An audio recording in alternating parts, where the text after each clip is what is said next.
What's good, YouTube's Time Wizard fam? Welcome back to another video here. I am here with another deck list video today.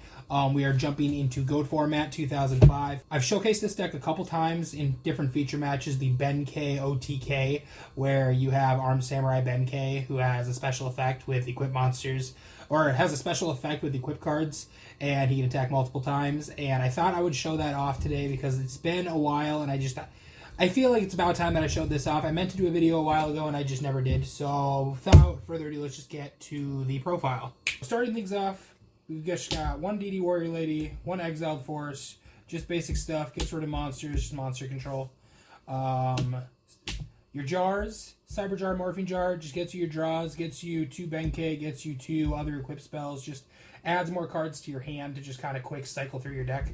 Cyber Jar is broken, Morphine Jar, again, just reset. Sangan, same thing, just gets you to your Samurai. Going with double Iron Blacksmith Kotetsu. He has a flip effect that lets him go and grab an equip spell from the deck. Pretty basic. I don't know how much I actually have liked this in testing just because it feels kind of slow, but it also just kind of feels essential because it does just get you the equip spell in case you haven't seen the equip spell. It does just get you to it if you're sitting on Armed Samurais and you need an extra spell. Standard. Double Magician of Faith.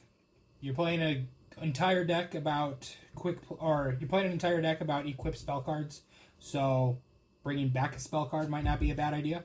Magician of Faith is broken. Double Tomato, grabs Benkei when it dies. It's a floater, keeps you alive. Standard. Main headline of the deck: Armed Samurai Benkei, 500 attacks, 800 defense. I do dislike that he's level 4, but as far as the deck is concerned, he's broken.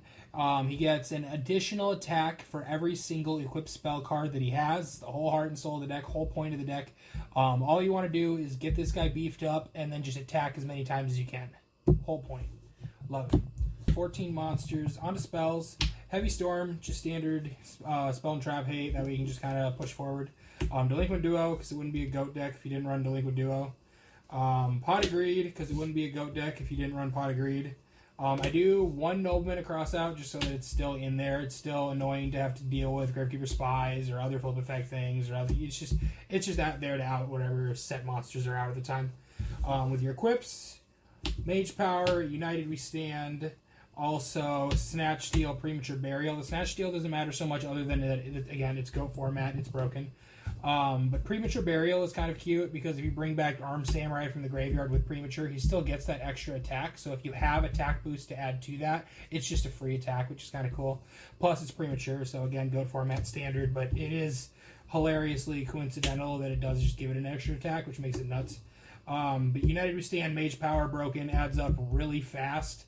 Especially like if you're playing against Panda Burn, it's kind of hilarious because if they Geometry you and give you 3 monsters, that low-key beefs up your Benkei, so that's kind of a really cute interaction there.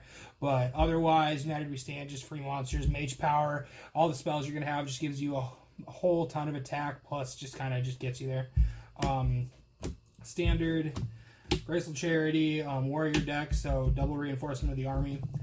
Going on to more equips, we've got double Big Bang Shot. When this is destroyed, it unfortunately kills the monster, but it does give it 400 attack and piercing damage, which makes it super relevant if you're attacking multiple times over, defensive monsters. So that's nuts.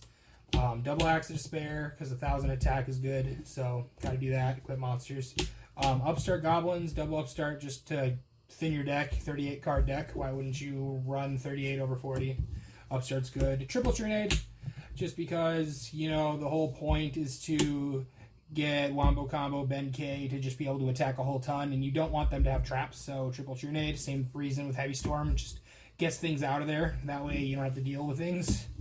Moving on to traps, Magic Cylinder, Compulse, Mirror Force, Ring of Destruction, just to get rid of monsters, move things out of the way so that Benkei can just do his thing. Magic Cylinder, because it just pushes damage. Ring of Destruction just pushes damage. It's kind of cute because it makes it a little bit easier to get that critical hit in. And then to finish off the deck, we've got double Gravity Bind. You run triple Giant Trunade, plus you also run Heavy Storm, but specifically the Trunade, because whenever you need, if you're able to Wombo Combo Armed Samurai, you can just Trunade the Gravity Bind back to your hand, which turns Benkei as a level 4 back on. And until then, unless your opponent has MST Heavy Storm or something to get rid of Gravity Bind, it just kind of holds your opponent at bay until you can just kind of sit. It's like Swords of Revealing Light for the same reason. I was originally running that in the build. I ended up cutting that for some other cards to just kind of make things work. But it's kind of the same thing. Gravity Bind's nuts, just keeps you alive. So that's the deck. It's pretty straightforward as to how the deck's played. Summon Ben K. Get your equip spells, just kind of go off. It isn't the most competitive deck, but it is a great deck, and it is a lot of fun, and it does, it can get in there for hella damage if you get in there. Especially if you're going against Goat Control, and they have, like, Scapegoat out, and you get the Big Bang shot, and you get to poke on 4 goats. Or you get, like I mentioned, versus Panda Burn specifically, if you keep your card count low, and they give you the Ojama tokens, it's really cool that you can just United We Stand. So that's kind of a cute interaction there. So that's the deck. Go ahead, tell me what you thought of the deck down there in the comments. I hope you liked the video. I will have more videos coming up regularly. Hit that subscribe button if you want to see my future content. And thanks for watching. Peace.